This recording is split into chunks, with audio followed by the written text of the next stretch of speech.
Shalom, sean ustedes bienvenidos al Centro de Estudios Comunidad Judía Nazarena de Ere Hashem. Un honor, un placer tenerlos aquí. Si les gusta este humilde material, por favor, compártanlo. Eso nos podría ayudar a llegar a más personas. Muchas gracias por recibirlos. Muy bien, queridos hijos, hoy corresponden dos parashot. Estamos cerrando el libro de Números y va la primera, que es Matot, que significa tribus, números del 31 al 32:42. Matot consta de tres tópicos importantes: leyes relativas a los votos y juramentos, la guerra contra Madián y el incidente de Gad y Rubén.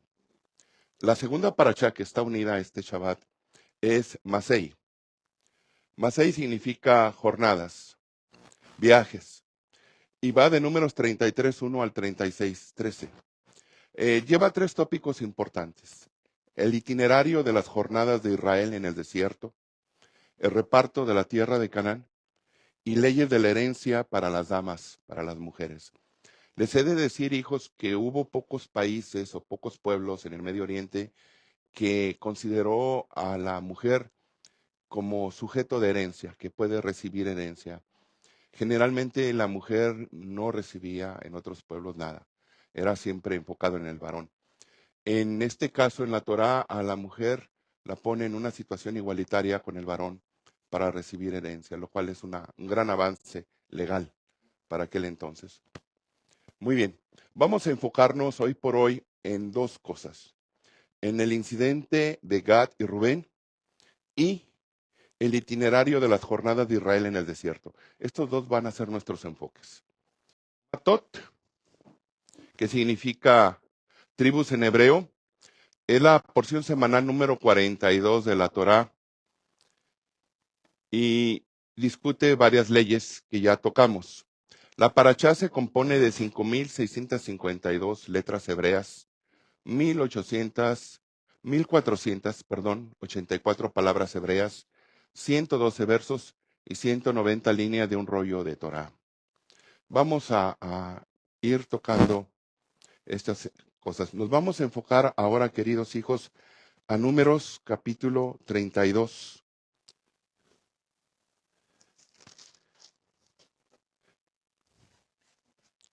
Versículo 1.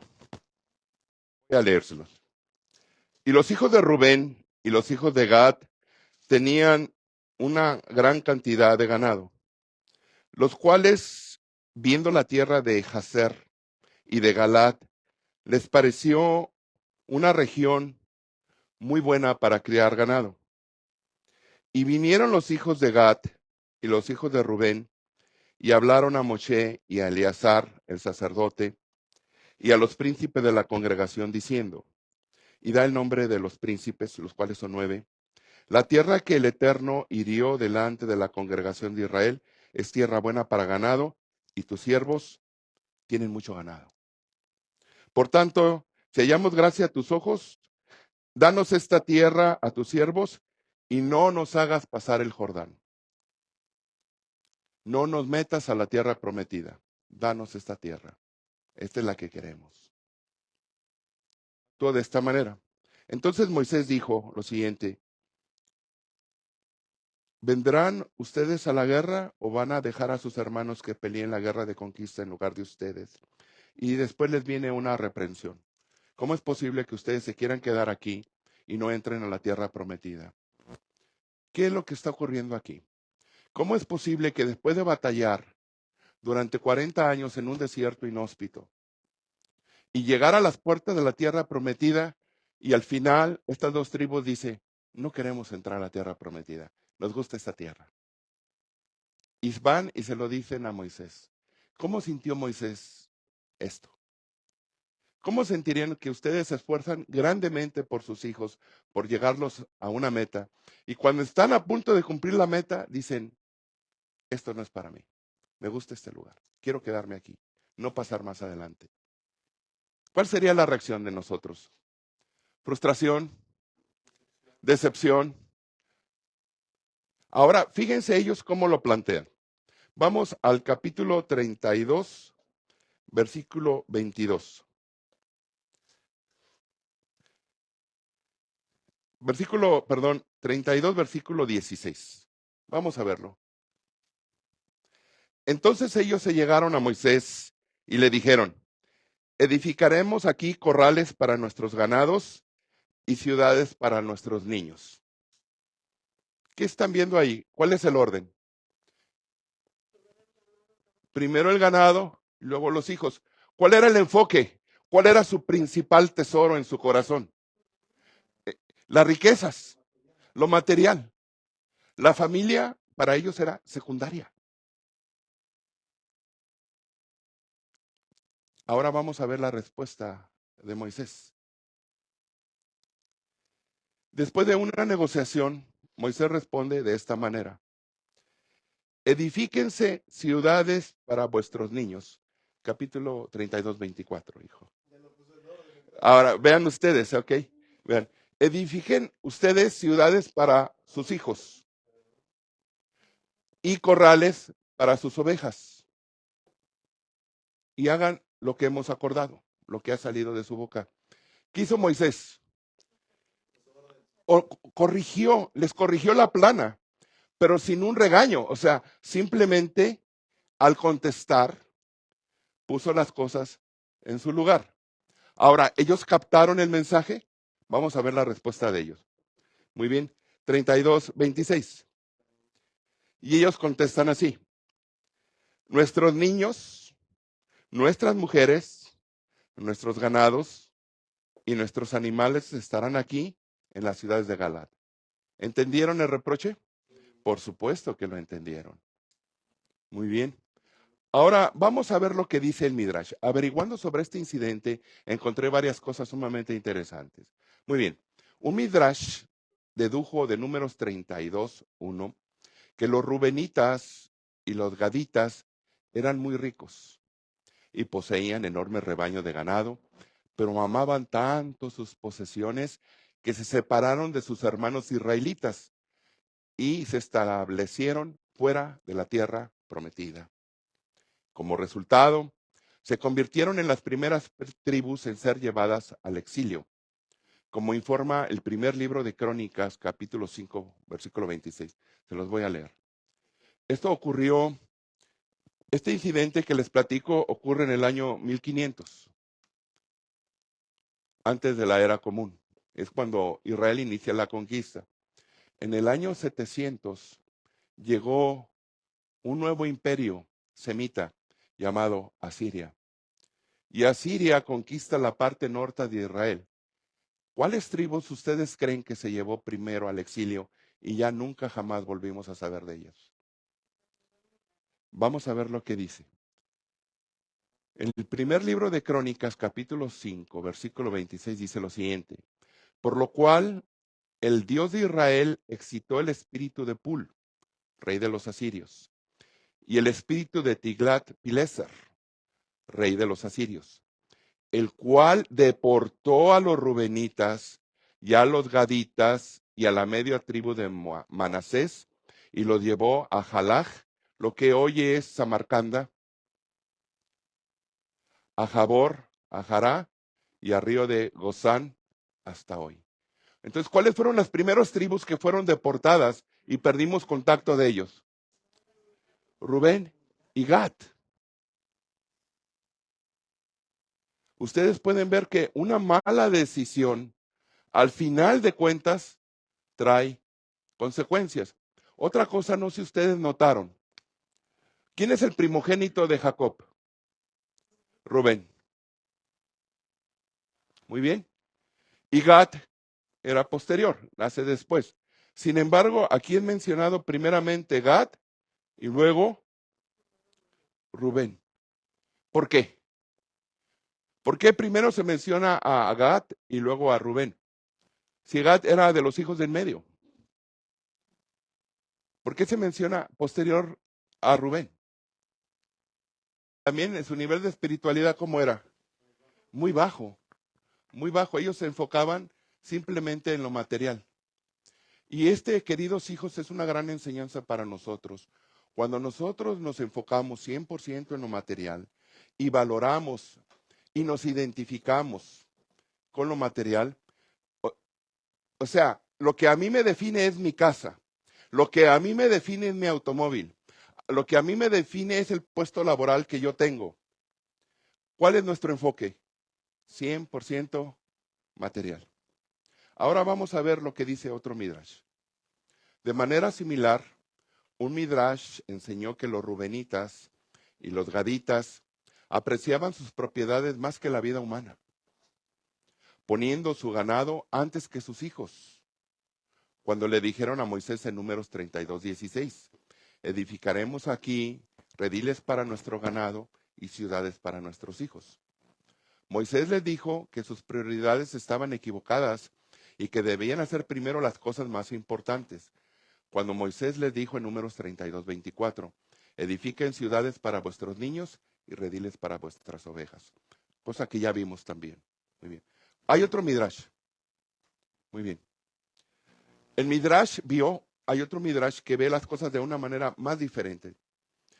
Y vio que las diferentes prioridades en la aplicación de las palabras de Eclesiastés capítulo 10, versículo 2. Vean lo que dice Eclesiastés 10, versículo 2. El corazón del sabio está a su mano derecha. Este pasaje aplica a Moisés. Cuando Moisés les corrigió la plana a Rubén y a Gad, ¿dónde estaba su corazón? A su mano derecha, hacia la justicia. Cuando dice Eclesiastés 10:2, mas el corazón del necio a su mano izquierda, se aplica a los rubenitas y gaditas. Adonai les dijo a los rubenitas y a los gaditas que si mostraban mayor amor por su ganado que por las almas humanas, no habría ninguna bendición para ellos.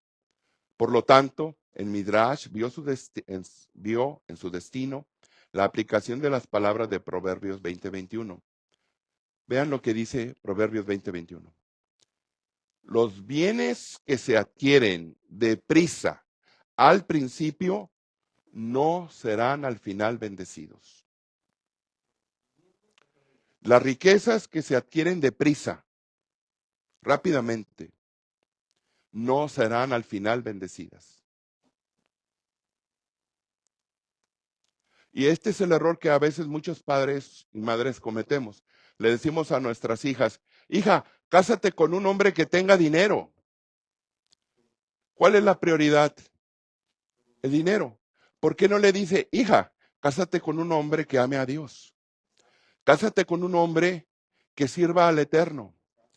Cásate con un hombre que tenga valores, que tenga principios. ¿Por qué? Porque la única garantía que nuestras hijas tienen de que no sean engañadas, que no sean maltratadas, no sean violentadas o manipuladas, es que se casen con un varón que tenga temor de Dios. El amor hacia la pareja es fuerte y ayuda mucho, pero lo que evita fuertemente caer en adulterio, abandono a los hijos, es el temor de Dios. Créanme, hijos, se lo está diciendo un hombre viejo, un hombre que ya ha pasado por todo eso. Lo único que detiene a un varón y a una mujer también de destruir su matrimonio, de perseguir a otra mujer porque su esposa ya no es tan atractiva como antes, es el temor de Dios. Y este caso lo vimos en Job. ¿Se acuerdan su esposa cómo actuó cuando él estaba en suprema destrucción y abatimiento? ¿Aún retienes tu estupidez? Maldice a Dios y muérete. Claro, también debemos entender el espíritu de la dama. Había perdido sus hijos, había perdido su casa, había perdido la salud de su esposo. Obviamente ella no estaba completamente bien cuando ella dijo eso. Estaba bajo una tremenda presión emocional. Sin embargo, cuando el Eterno responde a Job y lo vuelve a levantar del polvo y le llena de riquezas, le dicen sus amigos, divórciate, déjala, cásate con una mujer mejor que esta. Y Job responde, he hecho un voto, un juramento a mis ojos. ¿Cómo podría poner mis ojos en una virgen? O sea, ¿Cómo podría yo abandonar a mi esposa si le hizo un juramento que era hasta el final, hasta que la muerte nos separe? ¿Cómo la voy a repudiar y casarme con otra mujer joven? Y no la abandonó.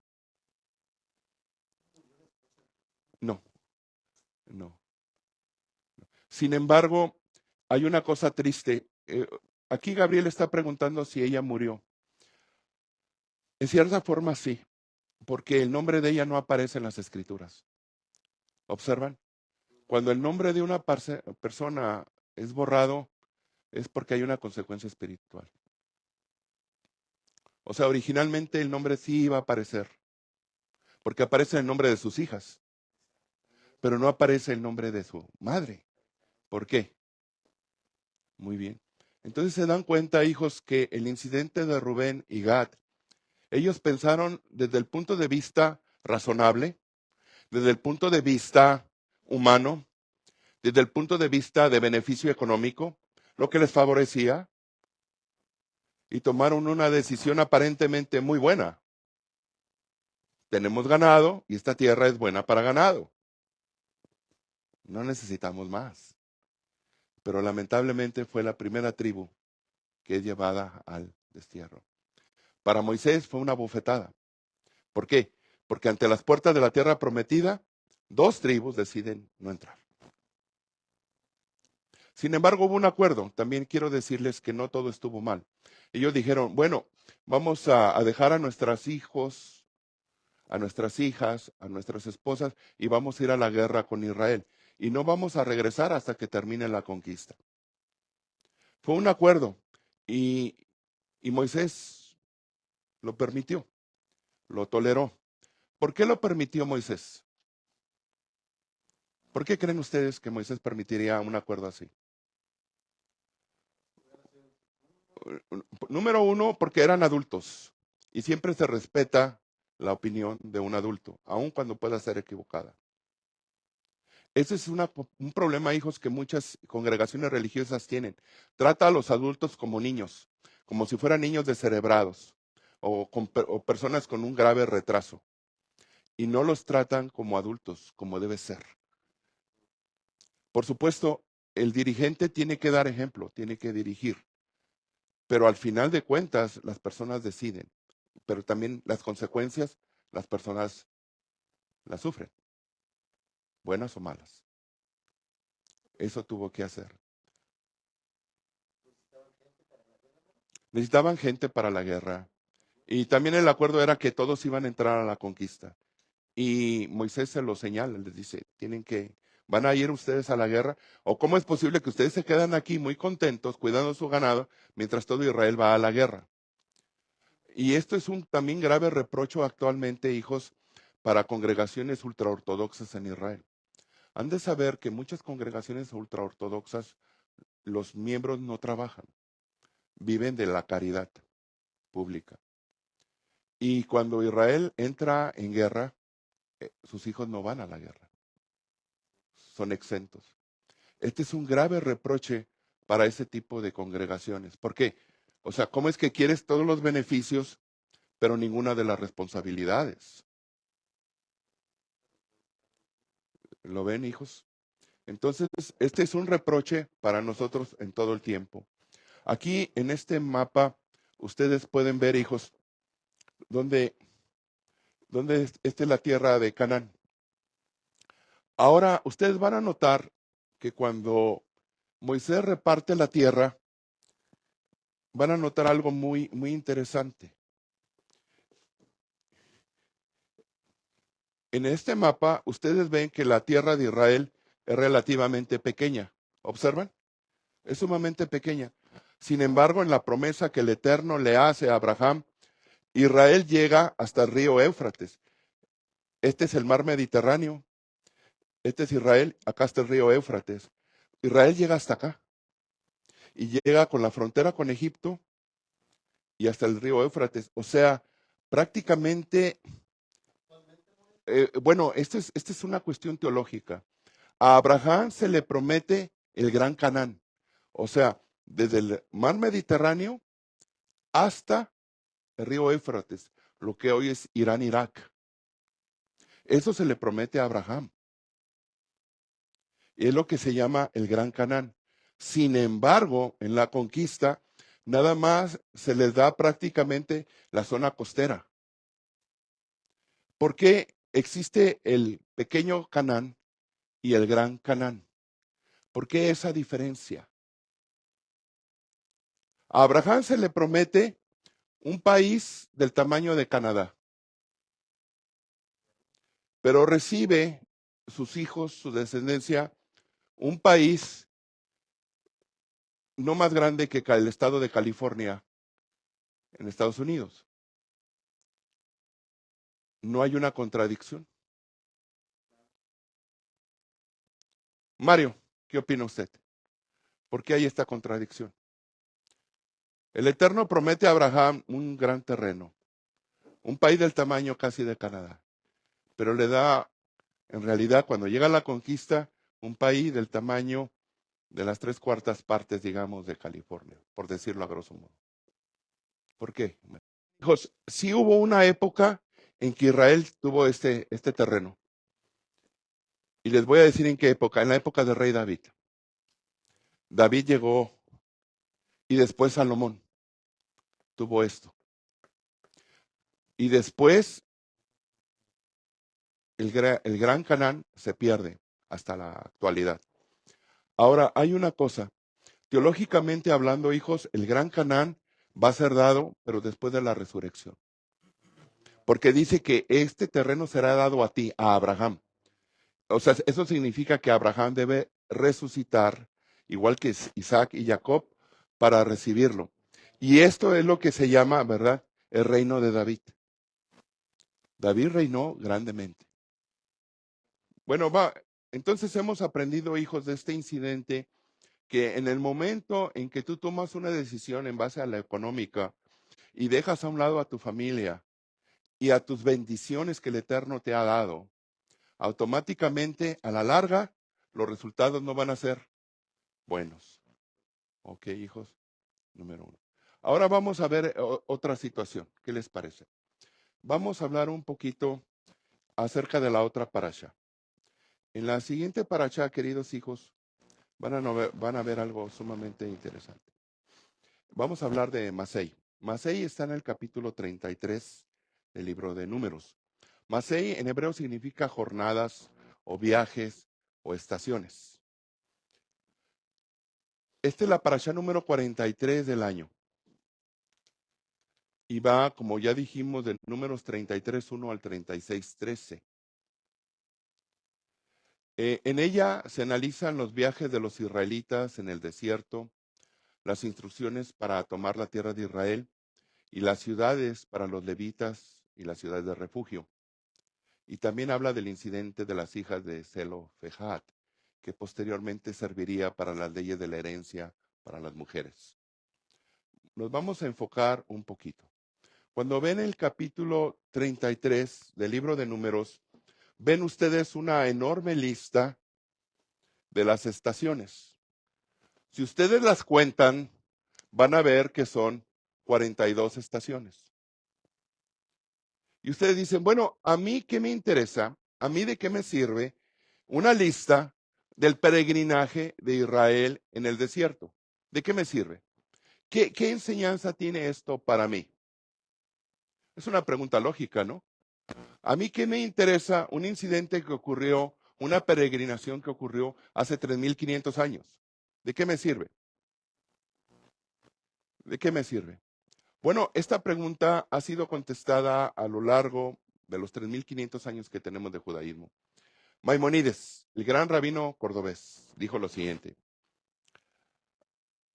la gente pensará que los israelitas residían en un desierto cercano a una tierra cultivada, la cual el hombre puede vivir, como los desiertos habitados actualmente por los pueblos árabes, o que consistían en lugares en los que era posible labrar y cegar para alimentarse de las plantas que allí se encontraban, o bien, o que había pozos de agua en aquellos lugares.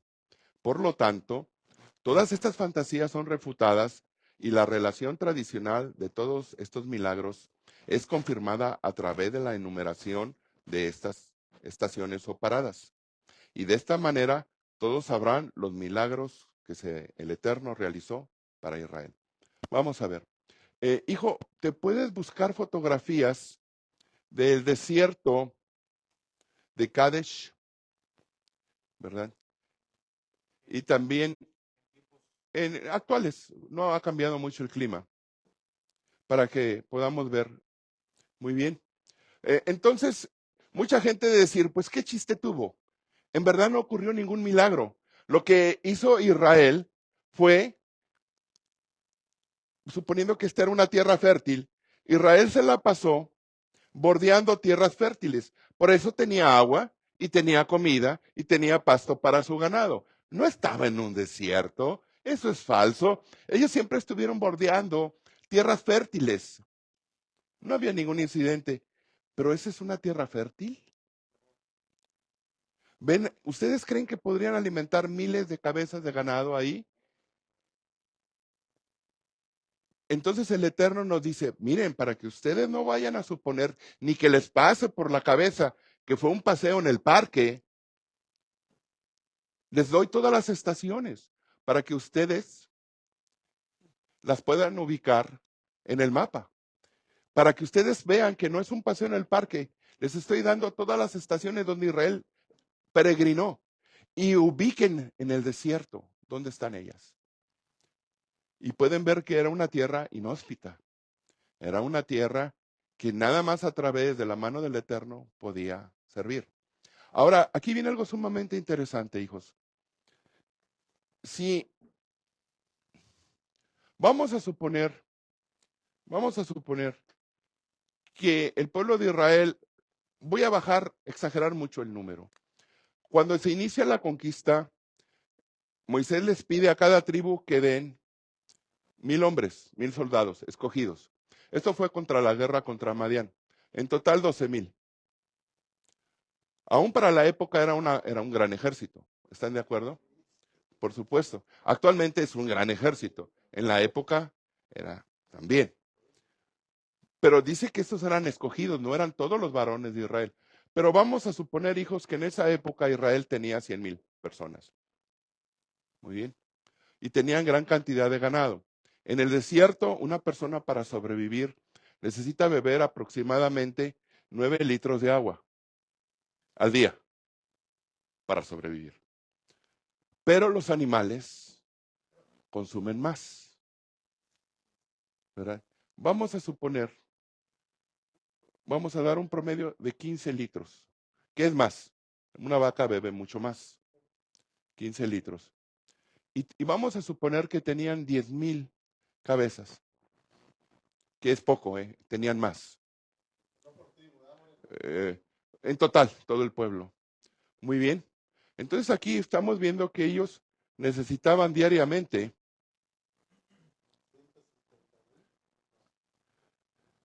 1,500,000 litros para sus animales y necesitaban 900,000 litros diarios para la población. ¿Cómo resolvió esto el Eterno? El Eterno hace, este es Sinaí, y de Sinaí hace que se desprenda una peña, que es la peña de Oreb. Y dice la ley oral que era en forma de una especie como de luna, era redonda, como una pelota enorme, y que tenía agujeros. Y esa pelota, esa enorme roca, Israel iba caminando y la pelota de roca o de piedra les iba siguiendo. Eso dice el Brit Hadasha, las escrituras nazarenas. Y de ahí brotaba agua. Cuando Israel acampaba, recuerden ustedes que ellos acampaban en forma de cruz. ¿Se acuerdan? El tabernáculo del testimonio en medio, 3 tribus arriba, 3 tribus abajo, 3 tribus a un lado y 3 tribus al otro. Los animales, ¿dónde los ubicaban? En las esquinas. Las ponían en las esquinas. ¿Para qué? Número 1, tenían la vista en ellos. Número 2, en caso de un ataque, ¿quiénes eran los que avisaban? Los animales. Por ejemplo, Roma fue salvada de una invasión cuando los gansos empezaron a graznar. y despertaron a la población. Eso lo pueden ver ustedes en la historia. Entonces, esta era la forma. Ahora, cuando Israel se asentaba, eso significa que no estuvieron caminando 40 años. Nadie hubiera podido resistir caminar todos los días por 40 años. Es algo ilógico. Lo que hizo el pueblo de Israel fue asentarse 42 ocasiones. En algunas ocasiones duraron meses, inclusive años, en un solo lugar. Ahora, ven el Salmo 23, vamos a ver un detalle. Nosotros leemos el Salmo 23 y creemos que es poesía pura. Muy bien, vamos al Salmo 23. Muy bien. Ustedes lo saben de memoria. Adonai es mi pastor, nada me faltará. En lugares de delicados pastos me hará descansar, confortará mi alma, guiaráme por sendas de justicia, por amor de su nombre. Hay un detalle que pocas veces consideramos. Fíjense lo que dice. Adonai es mi pastor, nada me faltará. La ocasión en que el Eterno fue pastor de Israel, literalmente, fue cuando Israel caminó por ese desierto inhóspito. Pero ¿qué dice? Nada me faltará. En lugares de delicados pastos me hará yacer. Es decir, que cuando Israel se asentaba, la roca repartía el agua entre las tribus. Obviamente, en un desierto no florece porque falta el agua. Ustedes pueden ver, por ejemplo, en México hay un desierto que se llama el desierto de Mapimí. Y cuando cae la lluvia, ese desierto se transforma, se convierte en un vergel. Es más, hijos, en los desiertos hay gran cantidad de nutrientes. Les voy a platicar algo. Si ustedes vuelan de América a Europa, van a ver que cuando va el avión en lo alto, van a ver nubes de color rojizo. Y ustedes dicen, ¿de dónde vienen estas nubes de color rojizo? Esas nubes es polvo del desierto del Sahara. Y ese polvo del desierto cae en lo que hoy es el Amazonas. Recuerden que cuando una tierra recibe lluvia constante, ¿qué sucede? Los minerales, ¿qué pasa con ellos? Se van. Entonces, ¿cómo puede sostenerse el Amazonas si llueve un día así y otro también? Y era para que ese lugar hubiera muerto y rápidamente. Quien lo fertiliza es el desierto del Sahara. El polvo que el Eterno envía a través de todo el océano cae con las lluvias sobre el Amazonas y lo fertiliza. Ahora, ¿significa esto que el desierto del Sahara potencialmente es fértil? Sí. ¿Qué pasa si hubiera lluvia? ¿Qué pasa si hubiera ríos? ¿Qué pasa si hubiera aguas? Florecería. Sería un vergel. Muy bien. Entonces, cuando Israel viajaba en el desierto, muy bien, sucedió este salmo es el salmo del peregrinaje en el desierto. No es poesía nada más. Es un salmo que recuerda las bendiciones que el Eterno hizo cuando Israel viajaba en aquel desierto. Adonai es mi pastor, nada me faltará. ¿Le faltó comida? ¿Le faltó ropa? ¿Le faltó agua? No. En delicados pastos me pastoreará. O sea, cuando la roca de Oreb, la peña de Oreb, manaba esa agua, producía pastos, pero no era un pasto corriente, era un pasto delicado. ¿Para qué? Para los rebaños, queridos hijos. Si no, se hubieran muerto. Junto a aguas de reposo me pastoreará, confortará mi alma, guiaráme por sendas de justicia, por amor de su nombre. Aunque ande en valle de sombra de muerte, ¿cómo es un desierto? Un lugar de sombra de muerte. No temeré mal alguno porque tú estarás conmigo. Tu bar y tu collado me infundirán aliento. Prepararás mesa delante de mí en presencia de mis angustiadores. ¿Cuáles eran los angustiadores? Madián. La tribu de Madián los perseguía continuamente para aniquilarlos. ¿Recuerda qué hacían con los enfermos y los rezagados en la retaguardia? Los atacaba. Muy bien. ungiste mi cabeza con aceite. Aquí habla del ungimiento de Israel como Mesías, como el pueblo Mesías de las 70 naciones. Y ciertamente el bien y la misericordia me seguirán todos los días de mi vida. Y en la casa de Adonai, el tabernáculo, moraré por largos días. ¿Ven que es fácil en la Torah?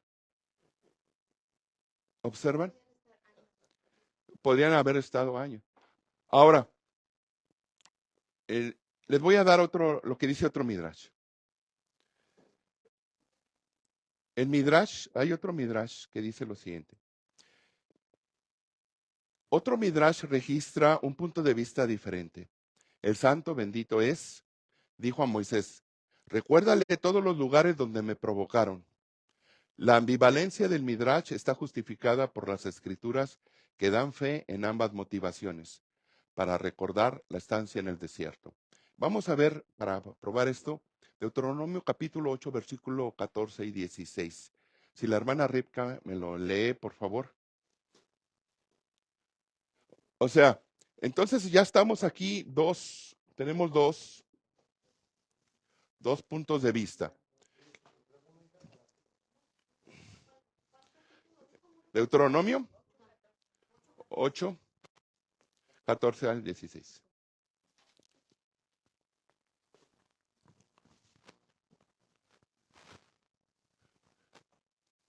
Entonces, ¿cuántas estaciones fueron, queridos hijos? 42 estaciones o jornadas, ¿verdad?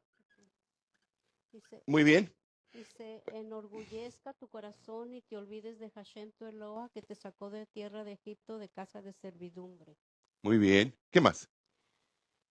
Que te hizo caminar por un desierto grande y espantoso, lleno de serpientes ardientes y de escorpiones y de sed, donde no había agua, y él te sacó agua de la roca del pedernal. Que te sustentó con maná en el desierto, comida que tus padres no habían conocido, afligiéndote y probándote a la postre hacerte bien. Y digas en tu corazón, mi poder y la fuerza de mi mano me han traído esta riqueza, sino acuérdate de Hashem tu Eloa, porque Él te da el poder para hacer las riquezas, a fin de confirmar su pacto que juró a tus padres, como en este día. Mas si llegares a olvidarte de Hashem tu Eloa y anduvieres en pos de dioses ajenos, y les sirvieres y a ellos te inclinares, yo lo afirmo hoy contra vosotros, que de cierto pereceréis. Como las naciones que Hashem destruirá delante de vosotros, así pereceréis, por cuanto no habréis atendido a la voz de Hashem vuestro Eloa. Muy bien, gracias. Entonces, ¿por qué el Eterno dio esta lista de estaciones? Primera posición, para recordar los milagros, para que nadie dude que el Eterno milagrosamente guió a Israel en el desierto. O sea, es un memorial. ¿Está bien? Por eso da esa lista. Pero hay otra posición. ¿Para qué? Para que también es un memorial de los errores que cometiste, de las veces que nosotros hicimos enojar al Eterno, las veces que nosotros nos encaprichamos, las veces que nosotros actuamos de manera miserable y abofeteamos, ¿verdad?, las bendiciones del Todopoderoso. Entonces ya tenemos uno es para recordar los milagros, pero otro es para recordar nuestras faltas. Ahora, hijos, ¿por qué es importante que nunca olvidemos nuestras faltas? Es importante que las perdonemos. Y es importante que nosotros nos perdonemos, porque antes no sabíamos lo que ahora sabemos. ¿Están de acuerdo? Por eso cometimos errores. Entonces es importante que nos perdonemos. Que tú te perdones tus errores de juventud. Perdones tus malas decisiones. Es importante. Pero también es importante que no las olvides. ¿Por qué? Porque ¿dónde está la enseñanza? En los errores. O sea, sí perdónate, pero no las olvides para que esa experiencia no se pierda. Entonces ya tenemos dos posiciones. Vamos a ver otra posición. Vean esta otra posición. Vamos a ver la posición número 3 de por qué el Eterno da 42, la lista de 42 estaciones. La número 3, hijos, es muy interesante.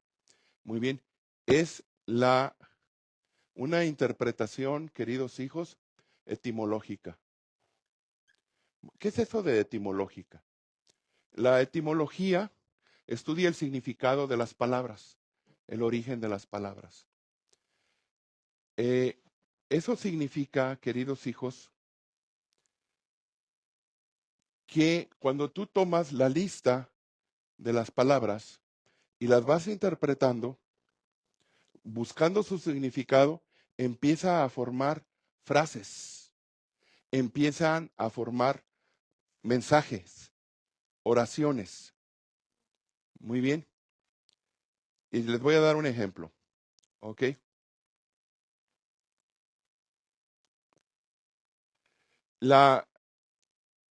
En la palabra Ramasés, que es mencionada en la lista.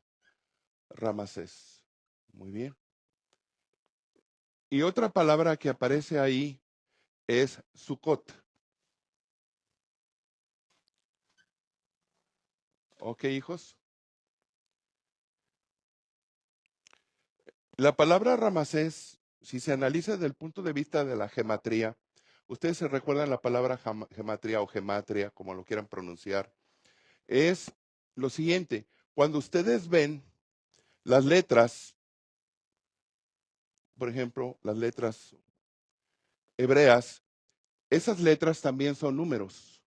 Y cuando encuentran una palabra que tiene un número parecido, digamos 480, y encuentran otra palabra en el texto hebreo que tiene el mismo número, aunque sean palabras diferentes, hay una conexión profética entre ellas.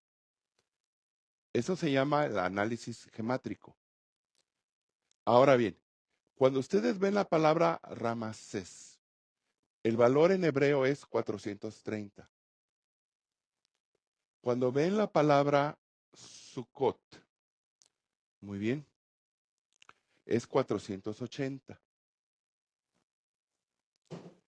Ramasés, este es el valor, 430, y Sukkot es 480.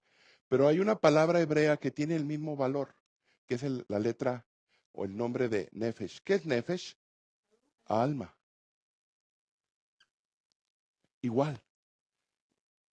Y en la palabra Sukkot aparece con número 480 igual, Yishmani. ¿Qué significa Yishmani?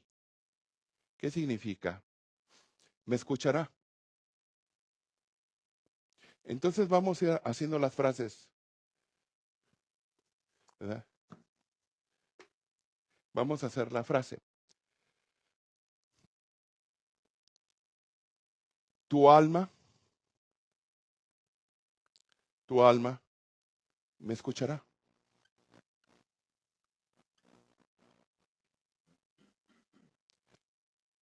Con los nombres de las 42 estaciones y aplicando el método gemátrico, empezamos a encontrar palabras que tienen un número equivalente y se empiezan a formar frases, oraciones con sentido, mensajes proféticos.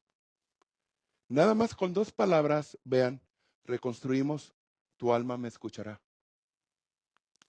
Y la prueba está aquí, que 3.500 años después, nuestra alma sigue escuchando.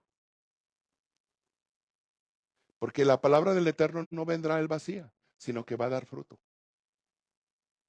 Si ustedes, queridos hijos, se ponen a estudiar esto y empiezan a buscar el valor gemátrico, creo que saldría un libro sumamente interesante. Grandes rabinos han ido interpretando esto, pero que yo sepa, nadie ha llegado a las 42. Han sacado frases de varias partes, pero no han podido completarlo, que yo sepa. Si algunos de ustedes, queridos hijos, especialmente ahora con la computadora, es mucho más fácil. Más fácil. Antes era a mano.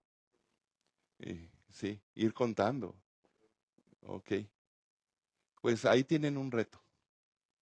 Ok, hijos. Ahora les voy a dar otra explicación. ¿Qué les pareció esta explicación? Etimológica gemátrica, ¿verdad? Muy bien. Vamos a ver otra explicación. Esta también está interesante. De las 42 estaciones. Hay otra explicación, y esta fue dada por el rabino Wolfe Blank. él dijo lo siguiente. Eh,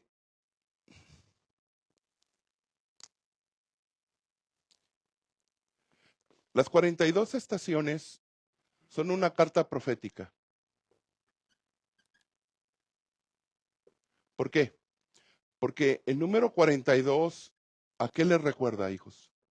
El número 42 le recuerda al número de ciudades que le fue dada a los levitas.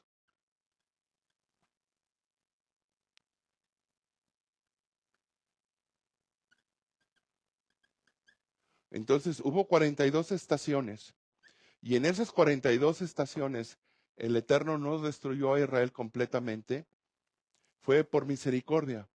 Pero de ese número, de esas 42 estaciones, el Eterno le asignó a la tribu de Leví. Recuerden que Leví no es parte de Israel. Leví es el diezmo.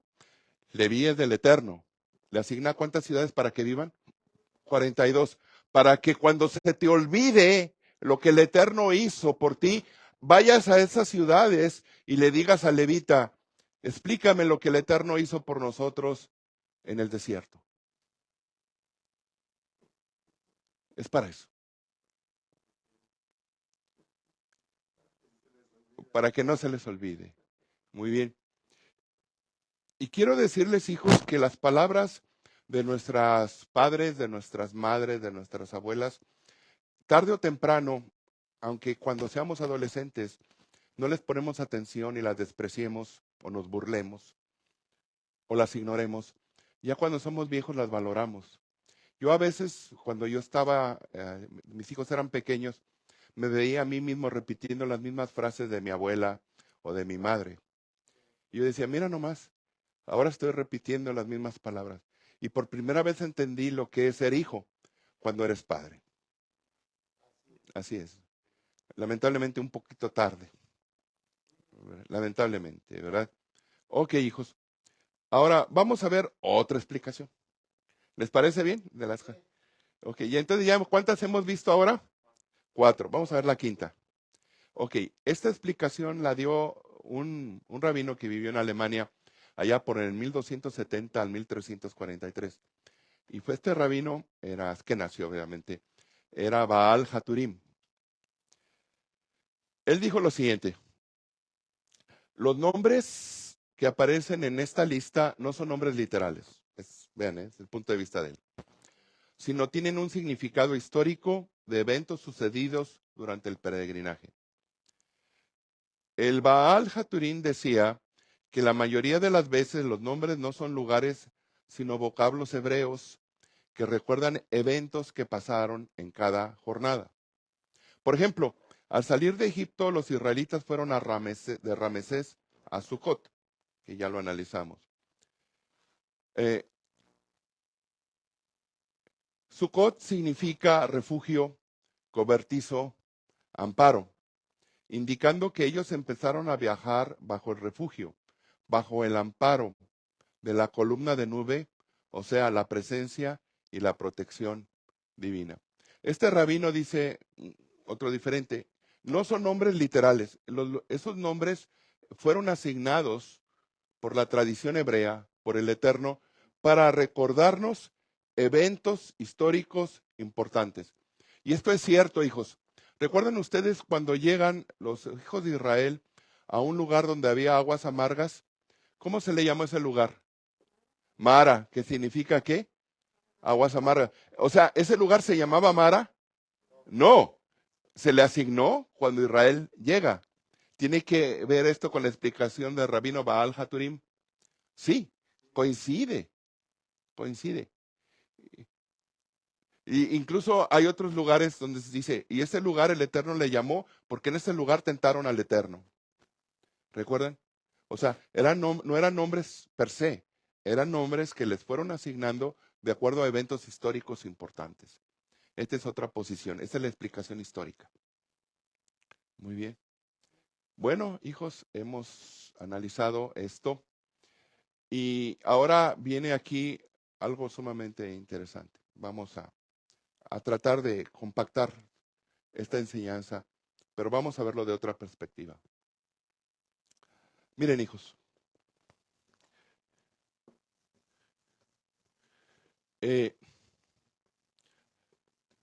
¿por qué nosotros defraudamos tantas veces al Eterno? ¿Por qué fallamos tantas veces? ¿Por qué creen ustedes? Cuando ustedes analizan los pecados más fuertes que tiene el hombre es pecados por impureza sexual. ¿Están de acuerdo, hijos? Codicia, muy bien. Y egoísmo, que en el cual obviamente entra la blasfemia, la idolatría, etcétera. Muy bien. Nosotros, queridos hijos, somos un manojo, perdón, de instintos. Así el Eterno nos hizo. Por ejemplo, el instinto de supervivencia. Si tú ves un oso, ¿qué haces? O huyes o te preparas para la lucha si estás acorralado. ¿Qué es? Tu instinto de supervivencia se ha activado. Por ejemplo, ¿qué hace una madre cuando ve a su hijo en peligro? Inmediatamente viene el instinto de protección, el instinto maternal. Yo recuerdo el caso de un incidente que me platicó un amigo. Él iba manejando en la carretera de Guadalajara a Zapotlanejo. Zapotlanejo es un pueblo cercano a Guadalajara. Y había una curva que estaba en construcción y no estaba del todo bien hecha, de tal manera que los carros se desbalanceaban. Ya ven que las curvas tienen que tener cierta inclinación para que el carro no salga volando por la ley, por la fuerza centrífuga. Iba un carro adelante y de pronto el carro empieza a perder el control y la puerta de atrás se abre. Y sale un bulto, era un bebé. Sale un bulto. Y detrás del bulto se lanza una mujer y en el aire agarra al bebé y adopta una posición fetal para protegerlo. O sea, todo esto no creo que ella lo planeó, fue un instinto. Y después la señora se fue dando tumbos en el concreto. Mi amigo no se detuvo, fue un error que él cometió, porque quedó en shock. No sé si la señora haya sobrevivido o no. Si ella sobrevivió y ve este mensaje, nos gustaría que nos lo dijera. Pero ¿por qué hizo eso esta madre? Por el instinto. ¿Lo pensó? ¿Lo planeó? ¿Lo analizó? No, fue puramente instinto. No sé si ella sobrevivió, posiblemente no. Pero el niño quizás sí. Es posible que sí. Entonces, hijos, si nosotros somos un manejo de instintos y nuestros instintos no siempre nos llevan al bien, nos pueden llevar al mal, ¿qué es lo que nos ayuda? Lo que el Eterno nos dio para controlar los instintos. ¿Qué nos dio, hijos? La ética, los valores, lo que aprendemos en casa. Si tú llegas a una casa ajena, ¿qué tienes que hacer? Acomídete. No te quedes sentado, no te quedes sentada, acomídete, ¿verdad? Si ves a un anciano batallando en cruzar la calle, ayúdale. Delante de tus padres, respétalos. Si ves una persona inválida, no te burles. Al contrario, ayúdenle en lo que tú puedas, etcétera. Esto lo aprendemos en base a la ética. La ética nos controla nuestros instintos. Pero a veces la ética falla también y necesitamos un refuerzo. ¿Cuál es el refuerzo? La Torah. Ahora, en la Torah viene un elemento muy importante, hijos. ¿Qué pasa cuando nosotros aplicamos la ética a rajatabla? ¿Podemos actuar de manera cruel? Si aplicamos la Torah a rajatabla, digo la ética a rajatabla, ¿podríamos cometer errores graves? Muy bien. Lo que nos ayuda a controlar la ética es el amor. ¿Ok? O sea, la ética controla los instintos y está bien, pero la ética a su vez necesita ser controlada por la Torah, porque la Torah también contiene amor. O sea, tu ética es bueno que la tengas, pero úsala en base al amor, a la consideración. Por ejemplo, la palabra de un padre en un hogar tiene que ser respetada, Pero ¿qué tal si él da una orden en la cual a sus hijos, a su familia, le provoca estrés, le provoca desgaste, le provoca tensión económica? ¿Qué tiene que hacer el padre? Tiene que regularla, ¿verdad? Con la Torah. Ajá. Tiene que regularla con la Torah, ¿verdad? En lugar de decir, no, yo ya lo dije y ahora se cumple porque yo soy el padre. Me tienen que obedecer. Dice, bueno, yo lo dije esto, pero en base al amor, yo puedo modificar esto y no ponerle estrés y tensión a mi familia innecesariamente. Les voy a poner un ejemplo. Imagínense que ustedes como padres de familia dicen, mañana toda la familia nos vamos a ir a un lugar lejos, digamos a Canadá. Tengo ganas de conocer Canadá, merezco salir y mañana todos nos vamos. Y sus hijos dicen, mamá, pues yo tengo trabajo, papá, tengo que terminar algunas cosas de la escuela, la casa, ¿quién va a cuidar las mascotas? Empiezan a ver cuestiones y dicen, no, es que yo ya dije, ya lo decidí y nos vamos. Eso sería la ética a rajatabla. ¿Qué pasaría con la Torah? ¿Tienen razón, hijos? Mejor lo vamos a posponer o vamos a salir simplemente a un parque, más cerca. ¿Observan? Entonces, queridos hijos, ahora ustedes ven Moisés cómo actuaba. ¿Actuaba Moisés con ética? Sí, pero muchas veces esa ética fue controlada por la Torah, el amor. Déjalos libres a ellos y a mí bórrame del libro. Y lo irónico fue esto, hijos, que Moisés oró por 600,000, pero ninguno de esos 600,000 oró por él cuando él pedía entrar a la tierra prometida. Y esto lleva a cuentas unas palabras del Talmud. Un padre puede mantener a 10 hijos, pero 10 hijos no mantienen un padre. Una madre puede cuidar por 10 hijas, pero 10 hijas no cuidan a una madre. No la cuidan si no tienen amor, pero si la tienen, sí. Muy bien. Ahora, aquí viene, estoy tratando de resumir lo que vimos. A ustedes, cuando estudian psicología, hijos, van a ver diversos estudios psicológicos muy interesantes. Han oído un estudio que hizo, creo que fue la Universidad de Stanford, aquí en Estados Unidos, que se llamó el estudio de las ventanas rotas. No sé si lo recuerdan. Sí, muy bien. Este estudio se basó en lo siguiente y se dijeron, ¿por qué en los barrios pobres hay más vandalismo? Hay más daño a la propiedad. Así que si supuestamente por ser barrios muy pobres, con extrema necesidad, lo lógico sería cuidar más la propiedad, ¿no es así? ¿Por qué la propiedad es más maltratada, es más dañada? En ese se basó el estudio.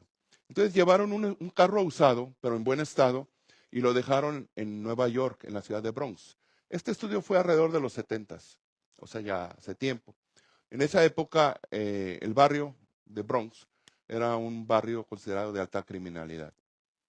Lo dejaron ahí y en un lapso de horas, el automóvil empezó a ser pateado, golpeado con palos, con marros, las ventanas las rompieron, de ahí se le llama el estudio de las ventanas rotas. Y fue desvalijado, al final hasta nada más quedó el chasis. Todos se llevaron. Tapicería, asientos, electrónica, motor, transmisión, llantas. Fue desvalijado en un lapso muy breve de tiempo. Entonces dijeron, bueno, esto se debe a la alta nivel de criminalidad que hay en la ciudad. ¿Qué tal si lo ponemos en una ciudad mejor? Y se lo llevaron a Palo Alto. Palo Alto es una de las ciudades de California con uno de los mejores niveles de vida. La mayoría de la gente que vive ahí goza de una buena posición económica y educación. La mayoría de esa gente es empresaria o profesionales, ingenieros, doctores, etcétera. O sea, gente de educación. Y dejaron el carro ahí. Pasaron varios días y no le pasó nada. Una semana. ¿No? Dijeron, ¿Qué tal? ¿Qué tal si lo abollamos un poco? Y abollaron las puertas. Cuando abollaron las puertas, oh, cambio. Las ventanas las rompieron. El carro empezó a ser golpeado y finalmente quedó en el mismo estado que como quedó en Bronx. ¿Por qué? Porque el ejemplo, el ejemplo, el ejemplo. O sea, en el momento en que los demás vieron el mismo ejemplo, fue seguido el mal ejemplo. Esto significa que el ejemplo es clave en todo. En un trabajo, al conducir, al educar una familia. Ahora entienden por qué Moisés es considerado un líder irreputable. O sea, no hay forma de señalarle alguna falta, ni una. Porque ejemplar, un ejemplo increíble. Nadie hasta la fecha puede reprocharle a Moisés nada, con excepción de haber golpeado a la roca 2 veces. Nadie puede decirle nada. Entonces, hijos, hemos aprendido aquí, en base a Matot y a Masei, que el ejemplo es claro. ¿Quieres educar buenos hijos? Sé ejemplo. No te pase lo que le pasó a Salomón. Salomón durante su madurez dio malos ejemplos, pero cuando llegó a la vejez se puso a dar buenos consejos. Y de ahí el reproche. Salomón da buenos consejos porque ya no puede dar malos ejemplos. Incluso hay gentes, hay rabinos que creen, yo no me atrevo a decir esto, que creen que Salomón no va a entrar al reino. Está excluido. ¿Por qué? Porque fue Salomón el que abrió las puertas a la idolatría por más de 500 años. Por eso ustedes ven que en el libro de los Reyes parece una especie como de disco rayado, una especie de mantra. Dice, y subió tal rey e hizo lo malo a los ojos de Hashem. Y subió tal rey y hizo lo malo a los ojos de Hashem. Y subió y hizo lo malo a los ojos de Hashem. De hecho, de todos los descendientes de David, todos los reyes de la casa de David, nada más 3 reyes podemos decir que hizo lo recto. Ezequías, Josías y David. De los demás, mejor no hablemos. De verdad. Entonces, hijos, hemos aprendido que el ejemplo es clave. Muy bien. Bueno, queridos hijos, que el Eterno les bendiga. Si les gustó este humilde material, por favor, compártalo y shalom.